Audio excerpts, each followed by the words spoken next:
Hey people, that is right. I am sitting in front of a 19 blankety blank Shelby Cobra, but it's not real. It's a kit car. So we got this rig from a customer several years ago and have been kind of sitting waiting to get it into the mill.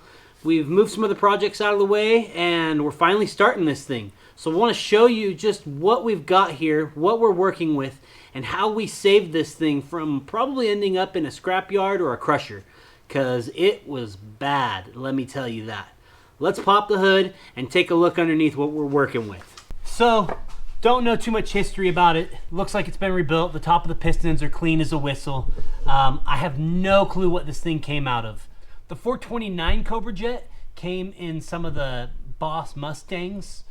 The 428s came in a lot of different cars from the late 60s, but the 427 is the real deal Cobra motor. That is not this, but this thing should be pretty freaking cool.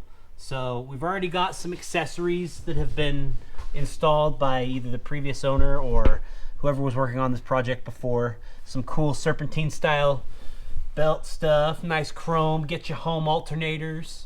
It's there, but that's about the best part of it, guys. It only goes downhill from here. So let's get it up in the air and check out what we got going on. Now that we got her up, I'm going to show you what we were working with in the back. Now, this was not here before we got the car. So we're in the back. We're underneath. So we're rocking a Ford 9-inch in here, and it came with the car.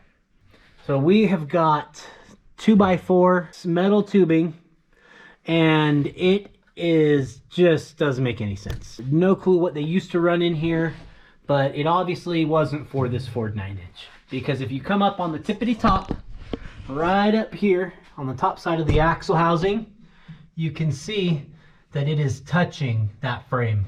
So that ain't gonna work. Not gonna work at all. And not to mention, we didn't even show you the leaf springs yet. Yeah, that's our suspension, guys. That's what we've got. And we didn't do it. So guys, this is our main focus for right now. We got to get this out. This is all custom fabricated. All we got going on, Z-bars and lower control arms and upper arms and frame. This has all been done by the master fabricator himself. Voila. Basically what we did is we cut everything, all the junk off that was from these horns back. Because basically it was like, it was terrible, just terrible. We centered the car up using this laser, and that, if you look down this car, we got our center line here. We got it on the transmission. We got it on the pan, the oil pan, making sure that that was done on the front suspension all the way to the front of the car. And if you come around here and look at the front of the car, that way we know that from this point on the car all the way to the back, we're dead center. Cross-reference it with tapes, measuring and all that, and it turned out great. So then we fabricated this heavy-duty frame that comes back and over, gave us room for the suspension, and all this is just spot welded at this point. Our next step will be to pull everything out, weld it solid, make sure that everything is looking good, and then paint it and put her back in. So that's going to be our next step on this buddy. Also, I want you to look at this Watts link that we fabricated. This was inspired by Rat Rods of Africa, that old guy Def, who made a Watts link, and I took inspiration from that and fabricated this. And it's kind of cool looking. It's got some kind of design. Looks like Count's Customs. Yeah, someone made something like that. Like a vampire designed it. But it ends up working really good, and keeps this unit from racking side to side. And then we've got these 4 links that will keep the rear end from rolling when we give it power. It's pretty stout, but this car's going to need it. So that was my contribution on the back end. So now that Homeless Newell has taken care of the back end, less the hard welding, it is my job to do everything else. That is wiring, brakes, drive shaft, electronics, fuel delivery, all of that stuff. We've got to get all of it done. None of it's there. There's bits and pieces of it here and there, but we've got a lot to do. So what transmission came in the car and what we're going to run is this top loader, this cast iron big heavy, I believe it's a 4-speed top loader. And that is going to mate up via a manual, that is going to mate up via a clutch system that we're currently working on. And then we've got our 428 right here. Some kind of wonky engine mounts that we're probably going to, redo those. Then we've got the front suspension. So this front suspension is off of a Mustang 2, I believe. And there's bits and pieces here that all need to kind of be reworked, and a couple little things we want to change with these kind of really weird coilover setup that doesn't even have bushings on it. The brakes, the front brakes on this are smaller than the rear brakes. So, yeah, I don't know how well that's going to perform. The coolest thing I like about this is this massive radiator that sits in here at an angle that I don't have to worry about designing and getting in here. It's already done. This to me is kind of the part that I don't like doing.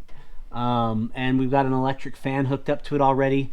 I believe this system is going to work great. With the way the hoses are routed and come out, we look like we got some good angles to get up and in into our different mounting locations on the engine. Yeah, this is it, guys. It's kind of been a pain in the butt working through all that craziness we saw on the rear. And also, if you look here, we're Fred Flintstoning it. If it dies, we've got this access port for your feet to come out and yabba dabba do it. I contacted several manufacturers who make the frame that looks really similar to this one that this fiberglass body is sitting on. And they both of the two that I contacted that I was sure it was one of them, both said, nope, that's not our stuff. Now what I don't understand is most of the Cobra kit cars that you see now, like the ones from Factory 5, there's no frame that sticks out here. It's all hidden. It's a tubular frame. You don't see this big, ugly, clunky chunk of steel right here. Now, thankfully, the factory style exhaust we have that comes and kicks out the side, it kind of hides this bar right here, but not this weird drop floor that they put in for probably some big tall dude or something. So we're gonna delete these. It's gonna make the whole thing look 1,000 times better. I feel like Tawny Katine in a Snake White video. Snake.